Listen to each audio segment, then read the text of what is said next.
Sa video na ito, ituturo ko sa inyo kung saan pwede ninyo gamitin ang GCash Ggives based on my research. So while doing my research, nakahanap ako ng tatlong paraan kung saan pwede ninyo gamitin ang iyong Ggives sa GCash. So the first way na pwede mo siya gamitin is through GCash app itself, kung saan pwede mo siya gamitin pang bayad ng bills sa GCash app. Note lang pala, hindi lahat ng partnered billers ni GCash ay tumatanggap ng Ggives as payment. Tanong, so paano po malalaman if ang biller ko ay tumatanggap ng Ggives? Para malaman kung ang biller mo ay tumatanggap ng Ggives as payment, ang need mo lang gawin is i-click ang category ng billers mo. So let us say, transportation, kasi gusto mo magbayad ng ticket sa aeroplano. Click natin transportation at mapupunta ka sa transportation section kung saan malalaman mo if tumatanggap ba ang billers ng Ggives as payment. Para malaman kung ang biller ba ay tumatanggap ng Ggives as payment, ang need mo lang gawin ay tignan if meron bang Ggives sa baba ng biller tulad ng nakikita mo sa screen.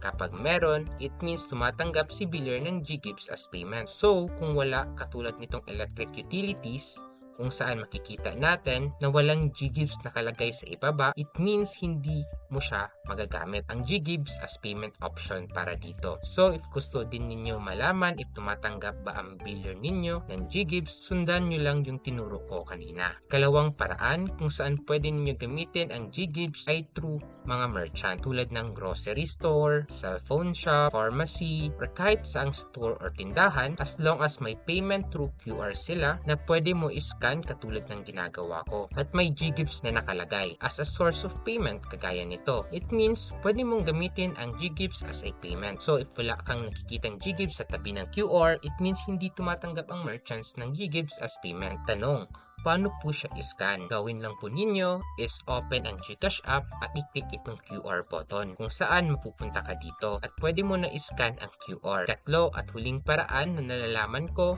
kung saan pwede mo gamitin ang Ggives is through GCash Pera Outlet, kung saan if may tindahan ka at kapartner ka ni GCash at nangangailangan ka ng dagdag capital sa negosyo mo, pwede mo gamitin si Ggives as a payment source or pangdagdag pondo. Ang kailangan mo lang gawin ay i-click ang dagdag pondo at mapupunta ka dito kung saan pwede kang mamili kung magkano ang idadagdag mo depende sa Ggives credit offered sa iyo ni GCash. At kapag nakapili ka na, click mo lang next at mapupunta ka dito kung saan pwede ka mamili kung ano gagamitin mo sa pagpondo ng iyong GPO. Ako pipiliin ko ang Ggives, pagkatapos pipiliin ko ang C installment option at makikita mo ang payment plan kung ilang buwan mo plano bayaran ang capital na uutangin mo, kung magkano kailangan mo bayaran buwan-buwan. Makikita mo ito na resibo at magre-reflect agad ang pondo galing sa Ggives. Note nga pala, hindi ka pwedeng mag-cash out ng Ggives kung wala kang sariling GPO. Kung may nag-o-offer sa'yo, most likely scam yan. Kaya mag-ingat palagi mga ka-quizzy. Informative ba ang video na ito para sa'yo? Kung oo and you want more videos like this, don't forget to like and subscribe. Yun lang, see you in my next video. Let's go!